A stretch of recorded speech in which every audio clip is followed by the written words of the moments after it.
She didn't blink, didn't intervene. She merely arched a brow and sipped her drink as if observing a mildly engaging drama unfold. For a split second, I considered pushing back, raising my voice, causing a stir, but I held back. Instead, I did something unexpected, even to myself. I nodded, calm and composed. Silently, I stepped away. I walked down the porch steps, clutching the same bottle of wine I'd brought, got into my car and drove 2 blocks before pulling over. My hands trembled, not from anger, but from something deeper, more resolute. I'd seen enough. I wasn't part of their circle. I was a stand-in, a punchline, a target for their criticism when they needed one, and a forgotten presence when they didn't. But here's the kicker. I had something they didn't suspect. Months earlier, I'd begun preparing to walk away for good. Something Leela and I had discussed in hushed phone calls, sharing stories of being sidelined, ignored, dismissed. She wasn't as vocal about it, but she noticed it too. The double standards, the favoritism, the subtle control woven into every family event. She once said that shattering their facade would only take a single spark. So I picked up my phone and opened a draft message. It had taken weeks to craft, timed perfectly. It wasn't a tirade, a guilt trip, or a drawn-out plea for resolution. It was the raw truth, sent to a carefully chosen group in that house. And I hit send. 5 minutes later, parked at the corner of their street with my engine humming, I glanced in my rear-view mirror. The front door swung open. First, Leela stormed out, her face flushed with fury. Then my cousin Ethan. Then his partner. Then my aunt's close friend, the one who always brought pie and had a soft spot for me. One by one, they left. I couldn't hear the shouting inside, but I could imagine. The facade was fracturing, and this was just the start. Leela called first. Her name lit up my screen before I even pulled away. I answered, heart racing, not from nerves, but from how quickly it was unraveling. "Oliver," she said sharply, not waiting for me to speak. "What did you just do?" I paused. "You saw it." Of course I saw it. So did everyone else. Uncle Ted's face was beet red. Your mom acted clueless, and Sophie just stood there like she was lost in space. I could hear the wind whipping past her phone. She was moving fast, maybe pacing, maybe heading to her car. Leela went quiet for a moment, then her voice softened. "Why didn't you tell me you were recording them?" That was the thing. For months, after years of being belittled, ignored, and lied about behind my back, I'd started gathering evidence. Not out of obsession, but because I was done being gaslit. I recorded casual chats, saved messages, took screenshots. I had clips of my mom telling Sophie to take credit for my work. A voice note of Uncle Ted claiming I only showed up to family gatherings to mooch, despite never asking for a dime. And perhaps the worst, an audio from my birthday last year when they acted like I wasn't even at the table. That Thanksgiving message wasn't just text, it was a montage. I'd compiled the worst of their hypocrisy into a 5-minute clip, complete with context, timestamps, and pauses between their cutting words to let it sink in. I sent it to 7 people. Leela, Ethan, my Aunt Clara, my cousin's fiancé, my mom's sister, who always seemed unsure, and 2 family friends who bought into the polished image my mom and Uncle Ted sold. "I didn't tell you because I didn't want you caught in the crossfire," I said softly. Leela snorted. "I'm already in it, but I'm glad you did it." I exhaled, my grip on the steering wheel easing. "You okay?" "I will be. I'm done with them." Click. I sat in my car's silence, staring through the windshield as more cars peeled away from the house. A few people lingered on the porch, looking lost. My mom's voice cut through the rest, shouting something I couldn't decipher, but I didn't need to. I'd heard variations of it my whole life. The next call was from Aunt Clara. "Oliver," she said, breathless. "Where are you?" I considered dodging. "Down the street." "Stay put, I'm coming." She hung up, and 5 minutes later, she slid into my passenger seat. Her eyes were wide, not angry, but like someone who'd stumbled onto a mess they hadn't expected. "I listened to it all," she said. "Twice." I stayed quiet. "I didn't know it was that bad. I mean, I knew they could be harsh, but I didn't realize how deliberate it was." I glanced at her. "You really didn't see it," she flinched. "I saw bits, but your mom always made it sound like you were the issue. Said you exaggerated, twisted things. I didn't want to believe she'd lie." "She didn't lie," I said quietly. "She edited." Aunt Clara stared at the dashboard. "This is going to tear the family apart." "Maybe it was already broken," I replied. That night I went home to a flood of messages, some furious, some apologetic, some confused. But the silence from those who should have spoken stood out most. My mom, Sophie, and Uncle Ted. Not one reached out, not a call, not a word, until the next morning. That's when I saw the post. My mom, in her usual theatrical way, shared a lengthy Facebook status about betrayal, misunderstandings, and airing private matters for clout. She didn't name me, but the comments made it clear who she meant. People offered sympathy, called me ungrateful, said things like, "You raised him better than this." But something surprising happened in the thread. Leela commented, "So did Ethan." Then Aunt Clara. One by one, they pushed back, calling out the manipulation and double standards, even sharing their own stories of being misled or mistreated. The thread blew up. Some relatives deleted their comments. A few blocked me outright. But the momentum had shifted. For once, I wasn't alone. For once, others saw it too. That weekend, I got a message from Sophie's boyfriend. "I didn't know they were like that, I'm sorry. If I'd known what I was part of, I wouldn't have taken your place." I didn't reply. I didn't need to. The message had already done its work, and not just the one in the group chat. For the first time in years, I didn't feel like a shadow in my own story. I felt like the writer. The Sunday after Thanksgiving, there was a knock at my door. I live in a calm part of town, a modest apartment above a bakery that smells of fresh bread every morning. It's serene, unlike the house I grew up in, where every slammed door felt like a thunderclap and every holiday meal was a show for outsiders. I wasn't expecting anyone. Most friend style equals color. 0 friends had already texted me post-video, some supportive, some stunned. Leela had been calling daily, but I wasn't ready for my dad standing there. We hadn't spoken in nearly a year. He looked older, his jacket more worn, gray streaking his beard. He didn't smile, just stood there, hands in pockets, shifting awkwardly. "Hey," he mumbled.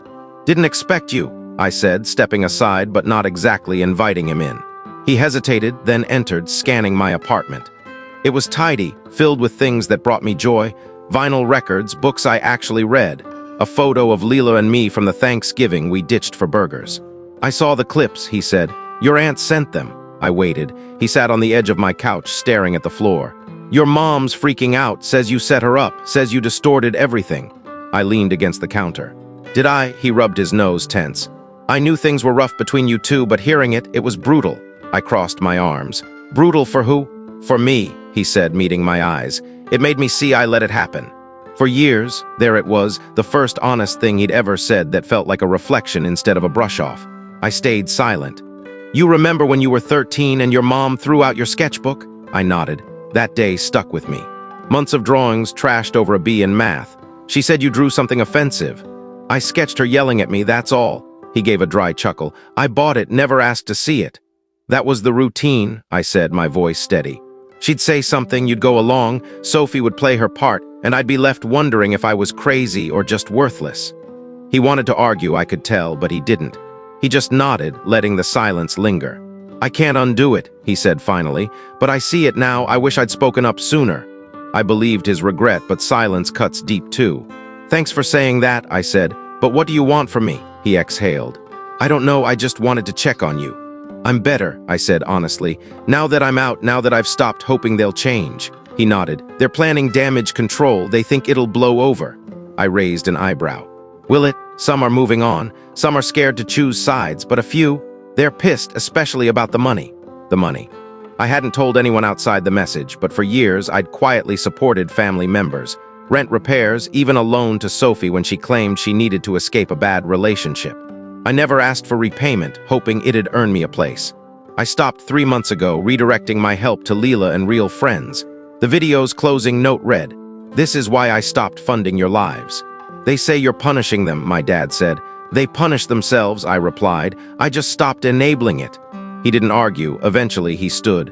"I should go, but if there's a way back for us, I hope you'll consider it." He left. I didn't cry or lash out. I just stood in the quiet, bracing for the next wave. My mom wasn't one to let go of control. Sophie hated being exposed.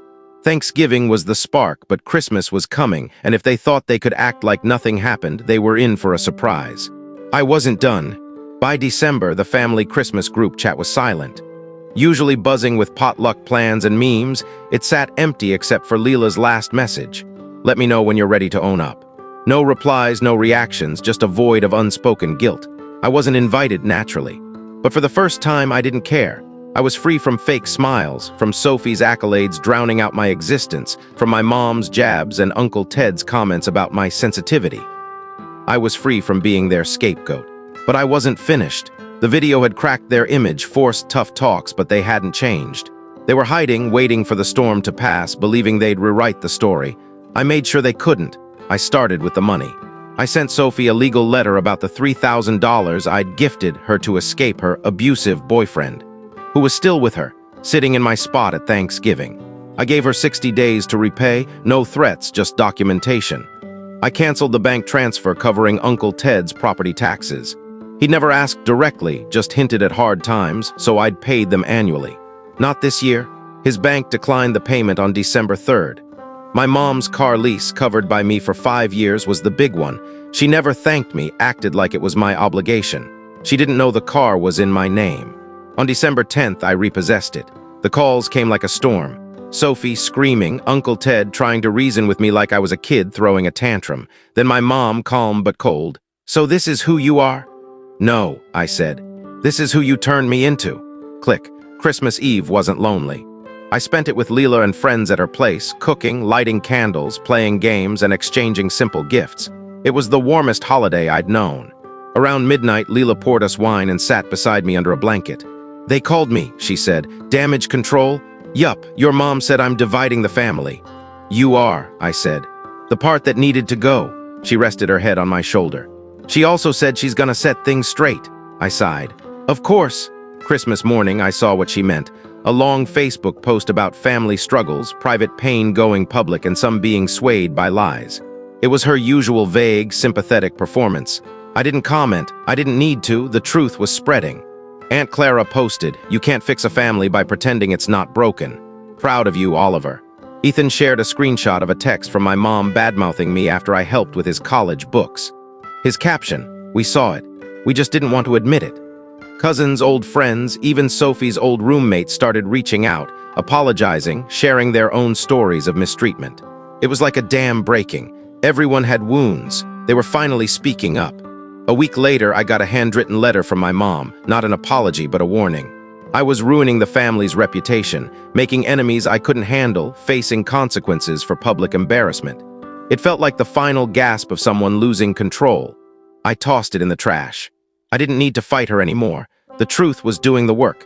By New Year's Eve, the family was divided. Some clung to the old ways, defending my mom, dismissing the recordings as out of context. Others opened their eyes, organizing new gatherings. Leela's January brunch drew over 20 people. None of them my mom, Sophie, or Uncle Ted. I've had to mourn, not just the family I never truly had, but the version of me that craved their approval. I buried that version along with the guilt, the people-pleasing, the endless need for validation. Now I'm living. I've started writing again, something I hadn't done since high school. I launched a small freelance gig. Leela and I are tighter than ever. Every now and then someone reaches out, someone who saw my story, who saw their own family in it, who says, "Thank you for speaking up." I've felt this for years. So, if you're reading this and thinking of relatives who belittle you, who weaponize your love, who only reach out when they need something, hear me out. You don't have to stay in a home that doesn't feel like yours just because it's got your name on it. You don't owe your silence to a peace they never offered. Sometimes, the bravest thing is to stand at the door they slammed in your face, turn around, and never look back. I didn't lose a family, I shed one. And in the silence that followed, I found my voice, clear, unapologetic, free.